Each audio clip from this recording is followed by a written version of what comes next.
My lands are vast and my armies are numerous. I can actually allow myself an extension where I could extend my war to fighting the nations that are still free, neutral and prosperous in the northern Europe, such as Hanover and Denmark. I could as well attack Venice in the south. However, Venice did sign a peace treaty with me recently that would be abuse for me to keep, because they have proved to be very good fighters. Furthermore, I have at least 5 armies to fight against Russia. So I could send 2 armies, out of which one army has only 50% of the numbers. So 1.5 army to fight the Hanover and Denmark, supported by the newly troops trained in Paris, which would amount to maybe 4 or 5 brigades. The army in Ireland would go on and attack the island of Iceland. Well, that island there. And in this way, if I'm successful at the same time, I could invade the Russian Empire, take out Hanover and Denmark, in this way freeing up troops and send part of them into America, build myself a powerful navy, and further fight the Russian Empire. As we already know, the Russian Empire is certainly a huge threat. However, at this point it doesn't look so. However, Napoleon most likely thought that Russia wasn't a big deal, just like we think right now, but it could be not. Nonetheless, reducing our forces to invade Russian Empire could be a risky and devastating move. However, at the same time, it could be not. What do we see here? War declared. This nation declared war on you. Genoa. Genoa is in northeast Europe, right here, and they have taken quite a few settlements from Lithuania and Poland Empire. They have sailed all the way through from northern Italy around Europe and established themselves there, and it looks like they wish to start a war against us. In any case, let's call in our allies and see who Spain supports in this. And it looks like Spain and Ottoman Empire has refused to fight alongside us, and it looks like that means we have no more allies. Now that we have been to some extent here betrayed by our allies, we don't have none of them anymore. Very bad indeed. It looks like Genoa is a very powerful nation, obviously, and many battles awaits us. So due to the fact that we are now going to face an extremely powerful nation here, and we'll have to commit our forces there at the same time fighting the Russians, we'll have, and having no allies whatsoever, we'll just have to further increase our efforts in eliminating our enemies first. This means no attack on the north, Denmark, Hanover, and besides that, now that Spain and Ottoman Empire is not our allies anymore, they could as well easily attack us, and in this way we would end up being surrounded by our enemies. Very bad indeed. Furthermore, we're fighting the Indians in America. finding United States in America too. Now United States may not be fighting us on the land just yet, however on the seas they are fighting us. They destroyed our entire trade roads there. We can't trade, we don't have enough money to make ourselves a navy, and now we have more enemies than ever before. We're being attacked from all sides. Alright, one of our armies is destroyed. Alliance broken, France and Spain. Following the buildup of suspicion and distrust between these two nations, their alliance has broken down.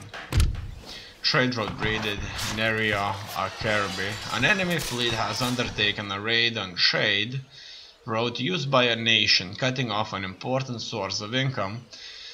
Until the area is cleared of enemy activity, all merchant ships using the route will be raided by the enemy and pirates. And it looks like that's Genoa. Another enemy raid here. It looks like the Russian Empire sending its forces here to either pillage, or maybe these forces are out of food and they are in turn going to pillage us. There are more raids going on. Region lost. Construction report. Many churches have been created.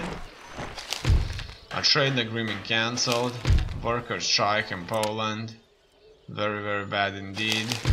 And another strike in Serbia. Okay, let's get this under control in Serbia. It looks like it did in fact have been set under control, and let's move an army into Poland and establish control right there. When all that is done, we'll be able to start thinking about further wars. Now, as you can see, Russian Empire has very successfully reinforced the frontier, and it looks like they are using Cossack infantry right there.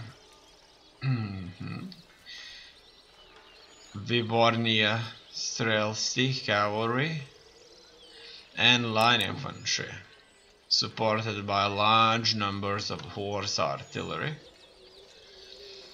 It looks like their frontier is certainly secure. So the Cossacks are coming from all over this region, and are certainly present in Russian armies here. And these right here would otherwise devastate our cities, so we'll start fighting them right now. They may as well try to retreat. The skirmish battles are certainly going to give us a little bit experience. Here we can take a look who gained experience. Obviously this was a very small battle, however here we see that one line infantry unit did gain some experience, and otherwise it provides us with the units deployed, units lost. As you can see, some of our line infantry brigades have lost some units, units remaining, and how many kills they actually made. And that's our battle statistics right there. Battle statistics are displayed here, along with a breakdown of the condition of each surviving unit in your army or navy. At the same The time, button on the right-hand side breaks the statistics down to a per unit level. At the same time, we can listen to our advisor here. So, a very, very successful battle indeed. We have killed off the raiders that the Russian Empire has sent to fight against us. And it looks like there are no more Russians. There are no more of them in our territory. Alright, before we move there, let's move a little bit west here. So I have this army here. It was sitting here for a very, very long time, and I'm sure it's time for it to move down into Europe, and where it's going to be reinforced with additional forces so that we could fight Genoa effectively. We are kind of very much powerful indeed. However, unfortunately for us, we are being attacked from all sides too. Now these priests right there, they need to be sent into all the Prussian territories there, and they need to be sent to the borders of Ottoman Empire, that is regions where Catholicism is not a major religion or where Catholicism is being pressed. So the priests will make sure that the churches are being built, that people are being educated in the faith, and that everybody thinks that France and Catholic religion is very, very, very much needed for them. Okay, now that we know, first of all, this army needs to travel to Europe. The force from Paris has been sent on to reinforce Rhineland, Cologne, from where we're going to mount an offensive on these Westphalian rebels right here. Furthermore, let's take a look at the diplomacy here and let's find out what's waiting for us. So, our trade roads are still strong. Let's just talk with Venice and see if they would wish to trade with us. And it looks like they will not trade with us.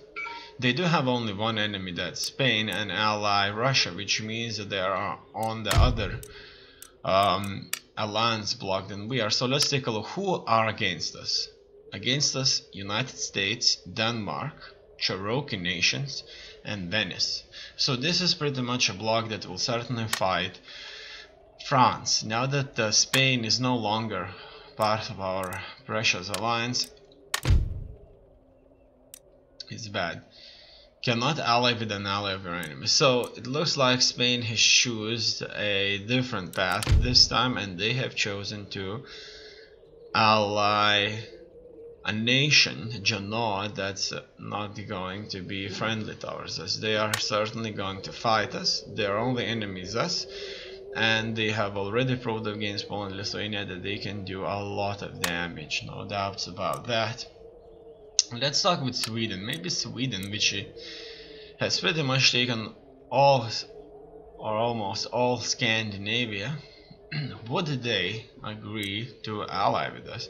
They're fighting Denmark or Hanover, which would be very, very useful for us to fight. So let's talk just military alliance here and nothing else, where obviously our public opinion towards them isn't very friendly. Not very friendly at all. So what do you say? Okay, they will not do that. We have quite a little bit of this technology here. Let us exchange technology for technology here.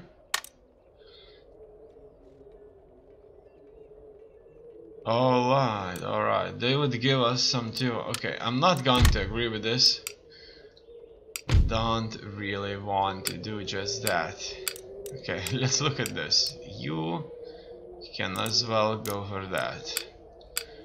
As you can see, we have many schools here doing all kinds of work. So our school here has been taken over by these rebels, but they will certainly be crushed.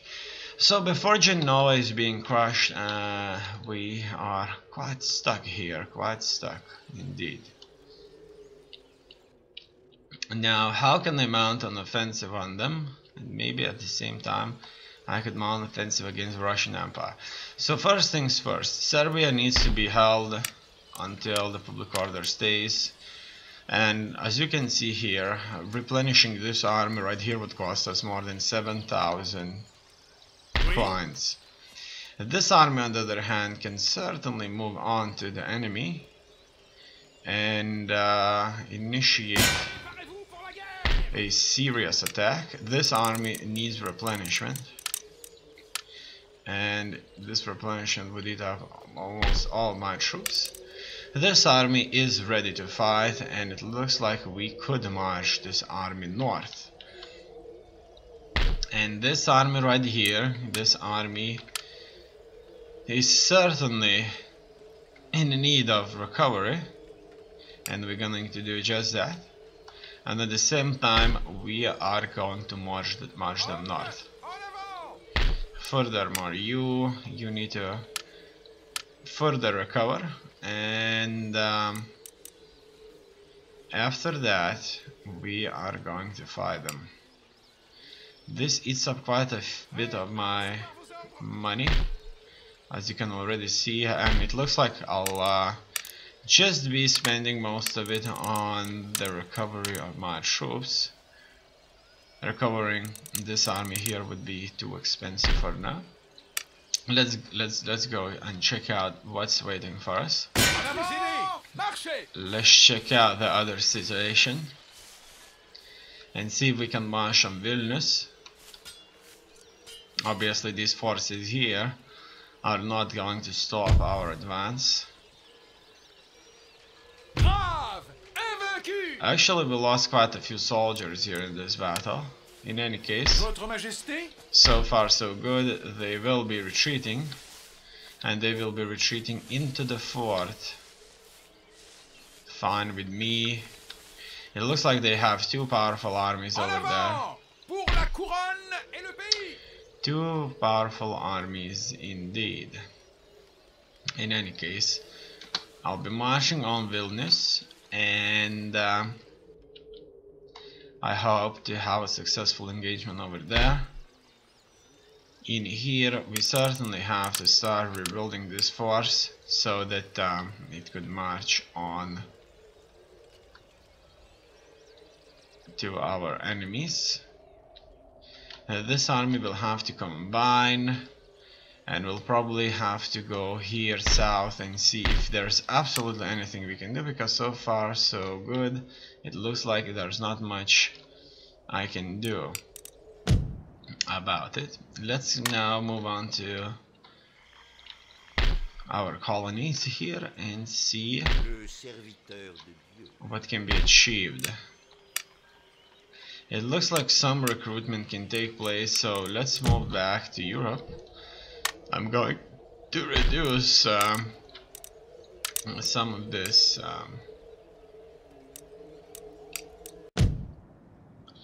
recruitment efforts, and in turn I'm just going to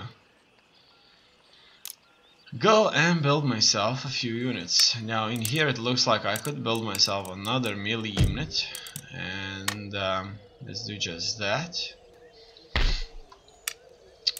In this case I'll just have to not train, and that's it. These melee units could as well protect some of my flanks. I haven't been using them much, and it looks like there's only one I could train, unfortunately. Okay, there's another two being trained there, so it looks like it's fine. So far so good.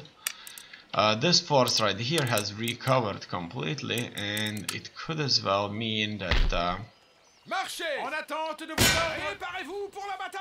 it's a good opportunity for us to make another engagement. So let's let them surrender.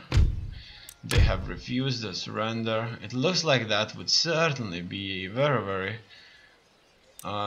easy battle. Fighting their cavalry probably wouldn't be that big of a deal, so let's move on to it and see how things go.